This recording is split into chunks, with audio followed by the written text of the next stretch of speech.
First ever factory outlet, Chandanagar, Mukunda Jewelers, opening soon. No making charges. మీకు డబ్బు రావాలని ఎవరికి? మీకు నాకు డబ్బు వచ్చింది ఆల్రెడీ, ఎనఫ్. ఎలా వచ్చింది? ఎలా సంపాదించారు? సంపాదించాలనే కసి ఉంటుంది కాబట్టి సంపాదిస్తాం. అంటే నేను ఎలా నమ్ముతా అంటే, ఒక సామెత ఉంటుంది, వీడి జాతకమే బాగుంటే వీడి జాతకాలు ఎందుకు చెప్పుకుంటాడు. సో నా జాతకం బాగుంది అని ప్రూవ్ చేసుకోవడానికి the first ever astrologer range rover వాడేటువంటి జ్యోతిష్కుడు నేను ఒక్కనే ఇండియాలో. సో అన్ని లగ్జరీస్ లైఫ్లో ఎంజాయ్ చేస్తేనే వేరే వాడికి మనం మాట్లాడేటువంటి రైట్స్ ఉంటాయి అనేటువంటిది ఉద్దేశం నాది. ఓకే, ఎగ్జాంపుల్ చెప్తా.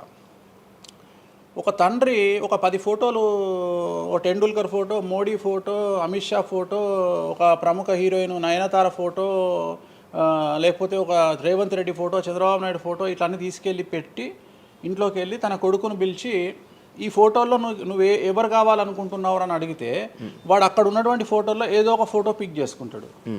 కానీ ఏ కొడుకు కూడా నీలాగా కావాలనుకుంటున్నా నాన్న అని చెప్పాడు. ఆ సిగ్గు వీడికి ఉండదు, అలా పెంచగలిగినటువంటి తత్వం వీడికి ఉండదు. సో నేను ఆ టైపు కాదు. నా కూతురు కానీ నా కొడుకు కానీ నీలాగా పెరగాలి నాన్న, నీలాగా నేను ఒక రోల్ మోడల్ అయితే నాన్న అనిపించుకునేటువంటి పరిస్థితి ఉన్నది. మీ ఫోటో కూడా పెడతారు అక్కడ? పెట్టను, నేను అసలు పెట్టను. నా కూతురే ఇవన్నీ నాకు వద్దు అని ఇట్లా పక్కకు జరిపి నేను నీలాగా తయారవుతా అని చెప్తుంది నా కూతురు. So that is my aim. So aim కదా సక్సెస్. నేను ఇవాళ నా కూతురు నన్ను చూస్తే నా తండ్రి నాకు రోల్ మోడల్ అని చెప్తుంది. రోల్ మోడల్ అని చెప్పాలంటే అన్ని రకాలుగా ఉండాలి. మనము ఒక కూతుర్ని చూసుకునే విధానంలో ఉంటుంది, ఒక భార్యను చూసుకునే విధానంలో ఉంటుంది. అలాగే సామాజికంగా మనం మన కూతురికి ఏమి ఇస్తున్నామో, కొడుకుకి ఏమి ఇస్తున్నాము, సమాజంలోకి వాళ్ళని ఎట్లా వదులుతున్నాము అనేటువంటిది కూడా అది ముఖ్యమైనటువంటి విషయం. సో ఇవన్నిటికీ సంసిద్ధతను వ్యక్తం చేయాల్సినటువంటి పరిస్థితి, వీటిని తయారు చేయాల్సినటువంటి పరిస్థితి నా మీద ఉంటుంది. సో నన్ను ఫస్ట్ ఎవరు కూడా క్వశ్చన్ చేయడానికి వీలు లేదు. అంటే నా దగ్గరకు వచ్చేవాడు, వేణుస్వామి నీ జాతకం బాగుంటే నువ్వు జాతకాలు ఎందుకు చెప్పుకుంటావు. సో ఇప్పుడు నేను ఒక హీరోయిన్ని తయారు చేయాలి అంటే ఎలా తయారు చేయాలో నాకు తెలుసు. అంటే ఆమె జాతకంలో యోగం ఉంటే ఆమెను సూపర్ స్టార్ని ఎలా చేయాలో నాకు తెలుసు, ఒక హీరోని సూపర్ స్టార్ని ఎలా చేయాలో నాకు తెలుసు. సో ఎలా చేస్తారు మీరు? పూజలతోనే అయిపోతారా? పూజలతోనే అయిపోతారు. అంటే వాళ్ళకి టాలెంట్ అవసరం లేదు? వాళ్ళకి టాలెంట్ జాతకం ఉంటేనే అంటున్నా కదా, యోగం ఉంటేనే అవుతారు కదా. జాతకంలో ఉంటుందని ఉంటుంది, ఒకవేళ ఉన్నదని మనకు కనిపించింది. అవును, వాళ్ళకి ఒకవేళ టాలెంట్ లేకపోతే అసలు టాలెంట్ అనేది ఇండస్ట్రీలో ఎవరికీ ఉండదు. Practice makes perfect. ఓకే, దానంత పనికి మాలిన మాట ఇంకోటి లేదు. శివ రాగానే ఫస్ట్ ఇంటర్వ్యూలోనే ఇరగదీయడు. శివ 1వ ఇంటర్వ్యూకు, శివ 100వ ఇంటర్వ్యూకు నక్కకు నాగలో అనుకున్నంత తేడా ఉంటుంది. మరి శివ ఫస్ట్ ఇంటర్వ్యూలోనే టాలెంట్ ఇరగదీసిండా? Practice makes perfect. అంత ఛాన్స్ ఇవ్వట్లేదు కదా ఇప్పుడు ఇండస్ట్రీలో. ఎవరు ఇక్కడికి వచ్చి ప్రాక్టీస్ చేసుకుంటామంటే ఛాన్సులు రావట్లేదు కదా. ఆటోమేటిక్గా టాలెంట్ అనేది మనము ప్లే చేస్తున్న రోల్స్ను బట్టి వస్తుంది. డైరెక్ట్గా అల్లు అర్జున్ గంగోత్రి సినిమాలో చూసిన అల్లు అర్జున్కు, పుష్ప 3లో చూసిన అల్లు అర్జున్కు కోడిపిల్ల లెక్క కళ్ళు తిరిగి కింద పడతాం అందరం. ఆయన హావభావాలు కానీ, ఆయన ముఖవర్చస్సు కానీ, గంగోత్రి సినిమాలో ఉన్నటువంటి అల్లు అర్జున్కు, పుష్ప 3కి. మరి గంగోత్రిలోనే పుష్ప 3 లాగా ఎందుకు లేడు అల్లు అర్జున్ అంటే? మరి అప్పుడు టాలెంట్ లేదా?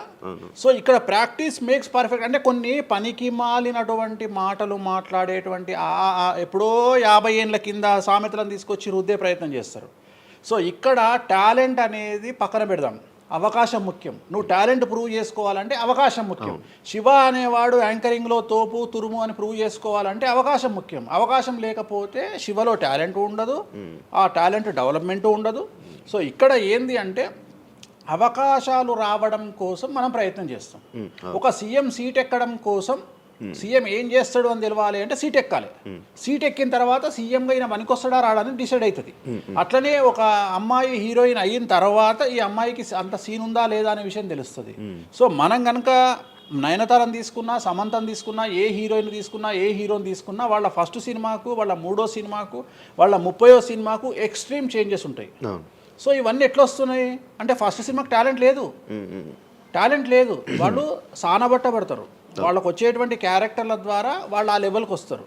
అట్లనే ఒక గ్రామస్థాయి సర్పంచ్ నుండి స్టార్ట్ అయినటువంటి వ్యక్తి వాళ్ళ రాష్ట్రానికి, తెలంగాణకు ముఖ్యమంత్రి అయిన రేవంత్ రెడ్డి అంటే ఆయన ప్లానింగు, ఆయన ఎట్లా చేయాలి, ఎట్లా సీఎం కావాలి అనే ఆలోచనల ద్వారా ఇక్కడికి వచ్చిండు. తెలంగాణలో కాంగ్రెస్లో ఎంతో మంది తోపులు తురుములు ఉండగా రేవంత్ రెడ్డి ఎందుకు సీఎం అయ్యిండు అంటే రేవంత్ రెడ్డి టార్గెట్ సీఎం పదవి. మధ్యలో ఉండేవాళ్ళు వేరే వాళ్ళందరూ టార్గెట్ సీఎం పదవి కాదు, కానీ రేవంత్ రెడ్డి మాత్రమే అన్ని కష్టాలు పడ్డాడు. రేవంత్ రెడ్డి మాత్రమే సీఎం టార్గెట్ చేసుకొని వాళ్ళ పదవి వచ్చింది. సో ఇది ప్రాక్టీస్ మేక్స్ పర్ఫెక్ట్. సో మనం ఎంత ప్రాక్టీస్ చేస్తే అంత పర్ఫెక్ట్ అవుతాం. అంతేగాని టాలెంట్ చూపించుకోవాలి అంటే అవకాశం రావాలి, అవకాశం వచ్చిన దాన్ని వాడుకోవాలి. అన్నిటికంటే ధైర్యం కావాలి. There is no development in comfortable zone. కలియుగంలో కంఫర్టబుల్ జోన్లో ఎప్పుడూ డెవలప్మెంట్ ఉండదు. తెలంగాణ రాష్ట్రంలో కాంగ్రెస్ పార్టీలో మనం గనక కాంగ్రెస్ పార్టీలో ఉన్నటువంటి వ్యక్తులను తీసుకుంటే ఒక రేవంత్ రెడ్డి మినహా ఎవరు కూడా జైలుకి వెళ్ళలేదు. రేవంత్ రెడ్డి జైలుకు వెళ్ళడానికి కూడా సంసిద్ధత వ్యక్తం చేసినాడు, అలాంటి ఫైటింగ్ చేసినాడు. అంటే కంఫర్టబుల్ జోన్ దాటి రిస్క్ జోన్లో ఫైట్ చేయడం వల్ల ఇవాళ సీఎం అయినాడు. మిగతా వాళ్ళందరూ ఎక్కడనో దగ్గర భయపడ్డమో బాధపడ్డమో వెనకడుగు వేయడం వల్లనో వాళ్ళు అక్కడనే ఉండిపోయారు. ఈయన మాత్రమే జైలుకు వెళ్ళి మరీ ఫైట్ చేసి వాళ్ళ సీఎం అయ్యాడు. అంటే ఎవరైతే కష్టపడతారో వాళ్ళకు ఫలితం దక్కుతుంది, ఎవరైతే కంఫర్టబుల్ జోన్లో ఉంటారో వాళ్ళు కంఫర్ట్ లెవెల్ అట్లనే ఉంటుంది. సో సమాజంలో మనం బయటికి వచ్చి ఫైట్ చేసి అన్నిటినీ ఎదుర్కొని 10 మందితో దొబ్బులు తిని సోషల్ మీడియాలో దొబ్బించుకొని కింద కామెంట్లు పెట్టించుకొని బండనాయదవా దొంగనాయదవా అని కామెంట్లు పెట్టించుకొని సో ఇవన్నీ ఓవర్కమ్ అయ్యి సమాజాన్ని అర్థం చేసుకొని వీళ్ళంతా పనికి మాలిన వెధవలు కామెంట్ల రూపంలోనే ఉంటారు అని మనం ఫైట్ చేస్తూ ముందుకు వెళ్తేనే మనకు లైఫ్ దొరుకుతుంది. ఇప్పుడు రేవంత్ రెడ్డి గారి గురించి మాట్లాడారు కాబట్టి ప్రజెంట్ జనాల్లోని నెగిటివిటీ నేను ప్రిడిక్షన్స్ని కానీ వేరే వాటిని చెప్పట్లా. నేను ఒక మంచి విషయాన్ని తీసుకొని మాత్రమే చెప్తా ఉన్నాను. నేను మంచి విషయాన్ని మాత్రమే తీసుకొని చెప్పాను. వేణుస్వామి గారు ఎప్పుడు అంటే లైక్ ఇందాక మాట్లాడుతున్నట్టే హీరోయిన్లు మనం టాలెంట్ ఉన్న వాళ్ళు చేస్తాం. ఎక్కువ వేణుస్వామి దగ్గర చేసుకున్న యాక్టర్స్ అమ్మాయిలే ఎందుకు వచ్చి చేయించుకుంటుంటారు పూజలు వేణుస్వామి గారి దగ్గర? ఒక రాజు కావాలంటే రాజ్యం కావాలి, ఒక రాణి కావాలంటే రాజు ఉంటే సరిపోతుంది. అర్థం కాలేదా? ఒక వ్యక్తి రాజు కావాలంటే రాజ్యాన్ని సంపాదించాలి. రాజ్యాన్ని సంపాదించాలంటే సగం జీవితం సంక నాకిపోతుంది ఒక వ్యక్తికి. అంటే శివ అనే వ్యక్తి ఒక 100 కోట్ల రూపాయలు సంపాదించాలంటే సగం జీవితం సంక నాకిపోతుంది. అవును, రైట్. కానీ శివను పెళ్లి చేసుకోవడానికి ఒక అమ్మాయికి మ్యాక్సిమం 10 మినిట్స్ చాలు. ఎస్, అంటే శివ నచ్చితే చాలు, శివకు అమ్మాయి నచ్చితే చాలు, పని అయిపోయింది. అంటే 10 నిమిషాల్లో ఆ అమ్మాయి 100 కోట్ల వారసురాలు అయిపోయింది. అలాగే 100 కోట్ల అధిపతి కూడా తనకు దక్కిండు. సో అమ్మాయిల డెవలప్మెంట్ అనేది ఎక్స్ట్రీమ్గా ఉంటుంది. ఉదాహరణ, ఒక ఇంటర్వ్యూకు 10 మంది అమ్మాయిలు 3 అబ్బాయిలు వస్తే ఈ 10 మంది అమ్మాయిల ఇంటర్వ్యూలు అయిపోయినాక వీళ్ళు సెలెక్ట్ కాకపోతే వాడి అదృష్టం మహాసుడిగా ఉంటే వాడు వస్తాడు సీన్లోకి. అంతే తప్ప 99% వీడు ఇక్కడనే కథం అయిపోతారు అమ్మాయిల దగ్గరనే, వాడికి అంత అవకాశం ఉండదు. సో కలియుగం అనేది 2002 తర్వాత షిఫ్ట్ అయింది. ఒకప్పుడు ఆడవాళ్ళకి అవకాశాలు తక్కువ, మగవాళ్ళకి ఎక్కువ. ఇప్పుడు టోటల్ రివర్స్ అయింది. ఏంటంటే 95% అవకాశాలు అమ్మాయిలకే ఉంటాయి, ఒక 5% మాత్రమే అబ్బాయిలకు ఉంటాయి. అందుకే అబ్బాయిలందరూ ఇప్పుడు అమ్మాయిలా మారిపోతున్నారు అంటారా? బెస్ట్ కదా. ఇప్పుడు మొత్తం జెండర్ అంతా మారిపోయింది. కారణం ఏంటంటే అమ్మాయిలకు ఉండేటువంటి వెసులుబాటు అబ్బాయిలకు ఉండదు.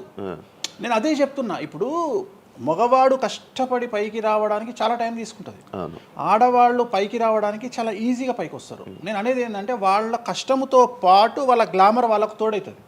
అవును, ఇప్పుడు మీరు ఏ పాయింట్ చెప్పారో అర్థమైంది. ఇప్పుడు అమ్మాయిలకి ఎలాగో అవకాశాలు ఉన్నాయి కదా, మరి ఆల్రెడీ అలాగే ఎలాగో అవకాశాలు వస్తాయి కాబట్టి మరి మీరు వాళ్ళని ఎందుకు అమ్మాయిలనే చూడడం? అంటే రాని వాళ్ళకు నేను చూస్తున్నా. ఇప్పుడు వచ్చిన వాళ్ళు నా దగ్గరికి రారు కదా. ఇప్పుడు కరోనా వస్తేనే హాస్పిటల్కి పోతాడు, కానీ కరోనా రాకముందే పండుకోడు కదా హాస్పిటల్లో. సో అట్లనే వేణుస్వామితో పని ఉంటేనే వస్తారు. రెండవది, అమ్మాయిలకు ఉండే వెసులుబాటు ఏంటంటే అబ్బాయిలు కూడా చేసుకుంటారు నా దగ్గర, కానీ అబ్బాయిల డెవలప్మెంట్ అనేది చాలా తక్కువగా ఉంటుంది. ఉదాహరణ, నా దగ్గరికి వచ్చే అమ్మాయిలు ఓన్లీ సినిమా కోసం రారు. చాలామందికి తెలియదు ఈ విషయం.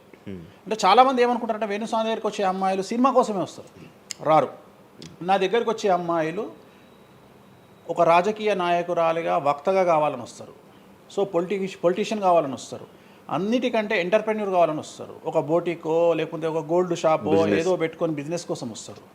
సో నా దగ్గరకు వచ్చేటువంటి వాళ్ళల్లో 10 మందిలో 1-2 సినిమా ఇండస్ట్రీకి సంబంధించిన వాళ్ళు వస్తారు. 8 మంది వేరే వేరే వేరే వేరే వ్యాపారాలకు సంబంధించి చాలా ఉన్నాయి. ఇప్పుడు లైసెన్సింగ్ చేసే వాళ్ళు ఉన్నారు, చాలామంది తెలియదు. ఇప్పుడు ఢిల్లీలో లైసెన్సింగ్ చేసే వాళ్ళు 100 మంది అమ్మాయిలు ఉన్నారు నాకు తెలిసిన వాళ్ళు. అంటే పెద్ద పెద్ద కాంట్రాక్ట్లు ఇప్పించేవాళ్ళు, పెద్ద పెద్ద వాళ్ళు. సో అలాంటి వాళ్ళు నా దగ్గరికి ఎక్కువగా వస్తారు. అంటే నా దగ్గరికి వచ్చేవాళ్ళు ఈ ఉద్యోగాలు చేసుకునే వాళ్ళు ఇలాంటి వాళ్ళు రారు. నేనేమంటానంటే job is a biggest scam in the world. ప్రపంచంలో ఉద్యోగం అనేది అతిపెద్ద స్కామ్. సో దాన్ని ఇప్పుడు ఒక కోతి ఉంది, ఆ కోతికి మీరు డజన్ అట్టిపళ్ళు ఇవ్వండి, ఒక 2,000 రూపాయలు ఇవ్వండి, అది డజన్ అట్టిపళ్ళే తీసుకుంటుంది. కానీ ఈ 2,000 రూపాయలతోటి నేను ఒక 10 గెలలు కొనుక్కుంటాననే నాలెడ్జ్ దానికి లేదు. అంటే ఒక రకంగా జాబ్ అనేది ఇచ్చి ఆ వ్యక్తిని మనం మోసం చేయడం. సో జాబ్కి అలవాటు అయిపోయిన వాడు కంఫర్టబుల్ జోన్లోకి వెళ్ళిపోతాడు. సో నేనేం చెప్తా అంటే ఆ జాబు నుండి మనమే 100 జాబులు ఇచ్చే స్థాయికి ఎదగాలి అనే కసి ఉండి అక్కడికి వెళ్ళాలి. ఆ కసి ఉంటేనే పని లేదు. కలియుగంలో కష్టపడి అనే మాట మాట్లాడితే దానంత దరిద్రం ఇంకోటి లేదు. ప్రపంచంలో అతి పెద్దగా ఎక్కువగా కష్టపడేది గాడిది. అది ఈ పాటికి ఎక్కడో ఉండాలి, అది లేదు. రైట్. సో మనం కష్టపడడం కాదు, బ్రెయిన్తో పని చేయాలి. కష్టంతో పాటు బుర్ర ఉండాలి. కష్టం అనేది పనిచేయదు. నేనేమంటున్నానంటే ఈ ప్రపంచంలో బాగా కష్టపడేటువంటి మనిషి డ్రైనేజీలోకి దిగి పనిచేసేటువంటి సేవకుడు. సో ఆయన పడే కష్టానికి పర్ డే 10 లక్షలు ఇచ్చినా తక్కువనే. కానీ మనం ఆయనకి అట్లా ఇవ్వట్లా. అంటే ఇక్కడ బ్రెయిన్తో పనిచేసే వాడికే డబ్బు మిగులుతుంది. నేను మాట్లాడేది బ్రెయిన్తో. కానీ అమ్మాయిలకు బ్రెయిన్ కంటే కూడా వాళ్ళ అందముతో పనిచేస్తే డబ్బులు దొరుకుతాయి. ఇప్పుడు ఇవాళ ఇప్పుడు మనం ఉన్నాం, నువ్వో నేను ఒక ఇన్స్టాగ్రామ్లో పోస్ట్ పెడితే ఎవరు చూడు. అదే ఒక అమ్మాయి పెడితే 2 మిలియన్లు వెళ్ళిపోతుంది. ఇప్పుడు అదే కదా జరిగేది. ఇప్పుడు బెట్టింగ్ యాప్స్లోకి వీళ్ళు ఎందుకు వచ్చారు అంటే వాళ్ళను ట్రాప్ చేసేవాడు కూడా ఈ అమ్మాయిలకు 2 మిలియన్ల ఫాలోవర్స్ ఉన్నారు, కనీసం మిలియన్కు రీచ్ అవుతుంది వీళ్ళ వీడియో అనే ఉద్దేశంతో పెట్టిస్తున్నాడు. సో పెట్టడం ఎందుకు ఏంటి అనవసరం పక్కన పెడితే వాళ్ళకుండే క్రేజ్, అమ్మాయిలకు క్రేజ్ అలాంటిది. నేను అదే చెప్తున్నా, ఆ క్రేజ్ అమ్మాయిలకు చాలా ఈజీగా వస్తుంది. ఎందుకంటే గ్లామర్గా ఉండే అమ్మాయిలు చాలా ఈజీగా జనాల్లోకి వెళ్ళిపోతారు. సో చాలా వాళ్ళకు ఉండే అవకాశాలు చాలా ఎక్కువ.